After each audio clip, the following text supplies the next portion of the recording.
आज हम पढ़ेंगे 19वीं सदी के धार्मिक व सामाजिक आंदोलन। सबसे पहले हमसे यही पूछा जाएगा कि धार्मिक व सामाजिक आंदोलन कौन सी सदी में शुरू हुआ था।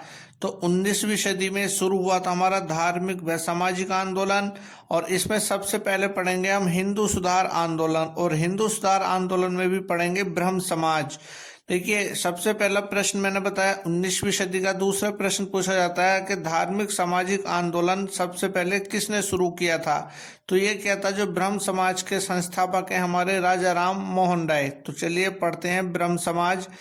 ब्रह्म समाज के संस्थापक राजा राम मोहन राय थे। राजा राम मोहन राय, जिन्हें आधुनिक भारत का पिता, नव जागरण का अग्रदूत, भारतीय राष्ट्रवाद का जनक, सुधार आंदोलन के प्रवर्तक आदि उपाधियों से नवाजा गया है।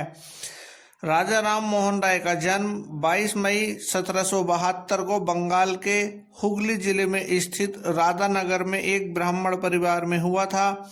इनके पिता का नाम रमाकांत था, जो बंगाल के नवाब के यहाँ कार्य करते थे, और वहीं राम मोहन राय को राय राया की उपाधि मिली थी। कई बार यह एग्जाम में पूछा गया है कि राम मोहन राय की उपाधि कहाँ मिली थी इनको, तो बंगाल के नवाब के यहाँ।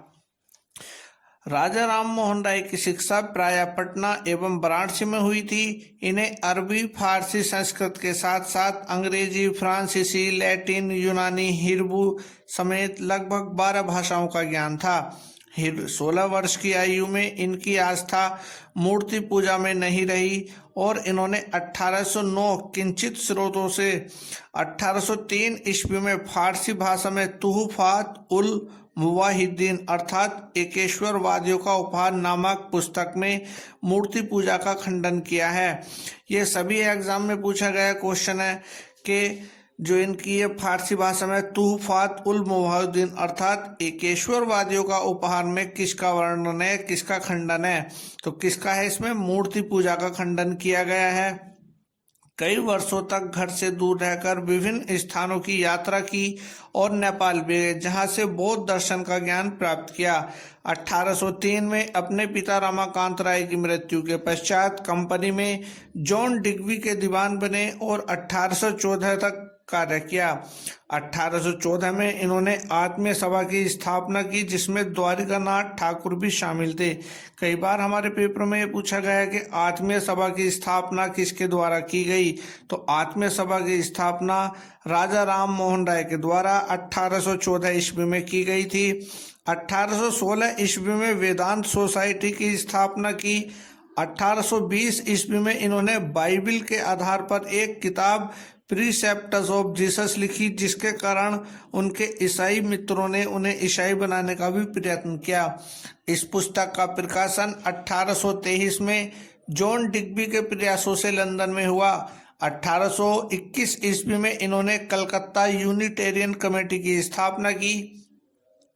यूनिटेरियन चर्च से प्रार्थना करके लौटते वक्त ताराचंद चक्रवर्ती और चंद्रशेखर देव ने एक पृथक पूजा स्थल, जो न हिंदू हो और न ही ईसाई हो, की स्थापना पर इन्हें सुझाव दिया।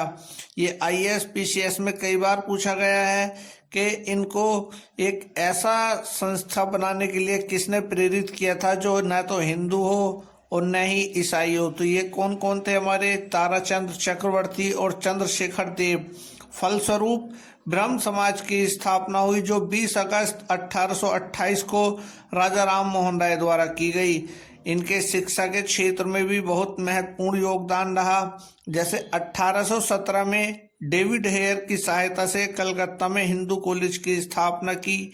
बाद में यही प्रेसिडेंसी कॉलेज बना। कई बार ये प्रश्न पूछा है कि इन्होंने कलकत्ता में हिंदू कॉलेज की स्थापना कब की और किसकी सहायता से की।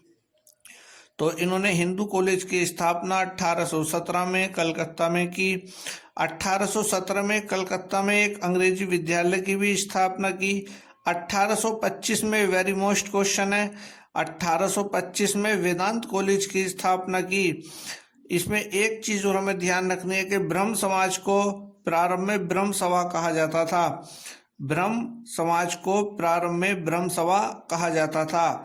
ब्रह्म समाज का स्वरूप भारतीय था और इसे अद्वैतवादी हिंदुओं की संस्था भी कहा जाता था, जिसका उद्देश्य हिंदू धर्म को रूढ़ियों अंधविश्वासों से मुक्त करके नवीन रूप प्रदान करना था। इस संस्था द्वारा मूर्ति पूजा, अवतारवाद, बहुदेववाद, पुरोहितवाद आदि का खंडन किया गया तथा ईश्वर की एकता पर बल दिया गया। इन्हें आत्मा की अमरता पर पूर्ण विश्वास था। राजा राम मोहन राय केवल धर्म सुधार तक सीमित नहीं रहे, इन्होंने समाज के अंदर व्याप्त कुरीतियों जैसे सती प्रथा, बहुविवाह, बाल विवाह प्रथा, पर्दा प्रथा, छुआछूत, जाति प्रथा आदि को दूर करने का प्रयास किया। इन्होंने अंतर जातीय विवाह व स्त्री शिक्षा पर विशेष बल दिया। स्त्रियों को संपत्ति में उत्तराधिकार दिलाने का भी प्रयत्न किया।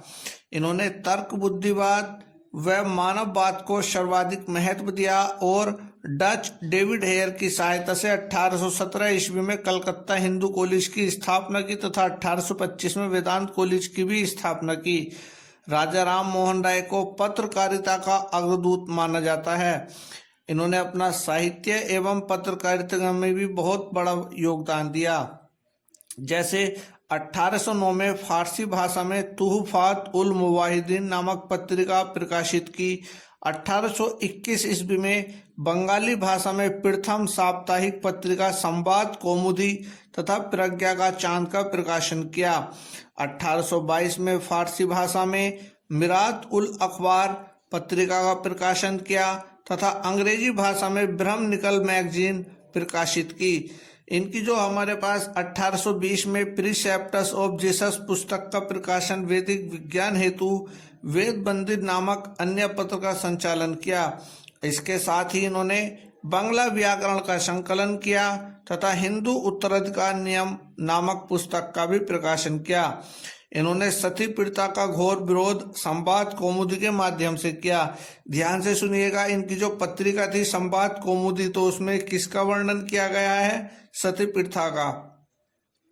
सती प्रथा के विरोध की प्रेरणा इन्हें उस समय प्राप्त हुई जब 1811 में उनके बड़े भाई जगमोहन की मृत्यु पर जबरन उनकी भाभी अलका मंजरी को सती होना पड़ा। इससे दुखी होकर इन्होंने इस प्रथा के विरोध में समाजव्यापी आंदोलन चलाया और विलियम बेंटिक को 4 दिसंबर 1829 ईस्वी में नियम 17 के तहत सती प्रथा की समाप्ति के लिए कानून बनाने के लिए प्रेरित किया और उनके प्रयास से ही ये पारित हुआ। राजा राम मोहन राय, वेरी मोस्ट प्रश्न है, राजा राम मोहन राय प्रथम भारतीय थे जो समुद्र पार करके इंग्लैंड गए। फिर से सुनिए, राजा राम मोहन राय प्रथम भारतीय थे जो समुद्र पार करके इंग्लैंड गए थे और भारतीय मुगल सम्राट अकबर द्वितीय का पक्ष अंग्रेज सरकार के सामने रखा, जो अपर्याप्त पेंशन राशि के संदर्भ में था। इन्होंने 1831 ईस्वी में मुगल सम्राट अकबर द्वितीय ने राजा की उपाधि प्रदान करके तत्कालीन ब्रिटिश सम्राट विलियम फोर्थ के दरबार में भेजा था। 27 सितंबर 1833 को ब्रिस्टल, जो इंग्लैंड में है, मस्तिष्क ज्वर से इनकी मृत्यु हो गई। सुभाष चंद्र बोस ने इन्हें युगदूत की उपाधि दी थी। 1830 में ब्रह्म समाज का प्रयानाशकरण भी पत्र इन्होंने ही लिखा।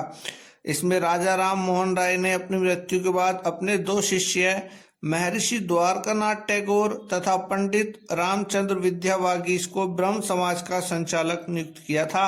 इन्होंने 10 वर्ष तक ब्रह्म समाज का संचालन किया। इसके बाद जो आता है हमारा ब्रह्म समाज का विस्तार। राजा राम मोहन राय की मृत्यु के पश्चात ब्रह्म समाज का नेतृत्व महर्षि द्वारकानाथ टैगोर, जो रविंद्रनाथ के पितामह थे, एवं रामचंद्र विद्यावागीश ने संभाला। तदुपरांत द्वारकानाथ टैगोर के पुत्र देवेंद्रनाथ टैगोर ने 21 दिसंबर 1843 को ब्रह्म समाज की बागडोर अपने हाथ में ले ली। इससे पूर्व देवेंद्रनाथ ने कलकत्ता के जोरा शाखी में तत्व रंजनी सभा की स्थापना की थी, जो बाद में 1839 में रूपांतरित होकर तत्वबोधिनी सभा के रूप में सामने आई। उन्होंने बंगाली भाषा में तत्वबोधिनी नामक पत्रिका का भी प्रकाशन किया। यह पत्रिका ब्रह्म समाज की मुख्य पत्रिका थी। इसके अन्य प्रमुख संपादक ईश्वर चंद्र विद्यासागर, प्यारे चंद्र मित्र ताराचंद्र चक्रवर्ती, अक्षय कुमार दत्त आदि थे। देवेंद्रनाथ टैगोर ने ईसाई धर्म प्रचारक अलेक्जेंडर डफ के भारतीय संस्कृति विरोधी प्रचारों का मुंहतोड़ जवाब दिया तथा ब्रह्म धर्म नामक धार्मिक पुस्तिका का संकलन तथा पूजा के ब्रह्म स्वरूप ब्रह्मोपासना का आरंभ किया। 1857 ईस्वी में टैगोर ने केशव चंद्र सेन को ब्रह्म समाज की सदस्यता प्रदान की और आचार्य नियुक्त किया। स्वयं पहाड़ी क्षेत्र की ओर चले गए। केशव चंद्र सेन के समय ब्रह्म समाज का विस्तार और लोकप्रियता में वृद्धि हुई। इसकी शाखाएं शीघ्र ही बंगाल से बाहर पंजाब, उत्तर प्रदेश, मुंबई व मद्रास में खोली गईं। 1865 में बंगाल में ही 65 शाखाएं थी। Keshav Chandra Sen John the Baptist, Isa Masih और सेंट पॉल के जीवन से अत्यधिक प्रभावित थे।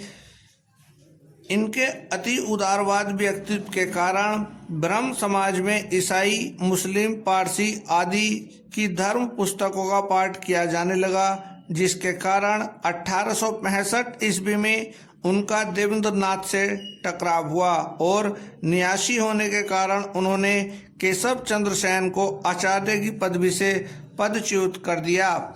इस प्रकार ब्रह्म समाज में पहली फूट 1865 ईस्वी में पड़ी। फूट के बाद देवेंद्रनाथ टैगोर का संगठन ब्रह्म समाज कहलाया, जबकि केशव चंद्र सेन का संगठन आदि ब्रह्म समाज कहलाया।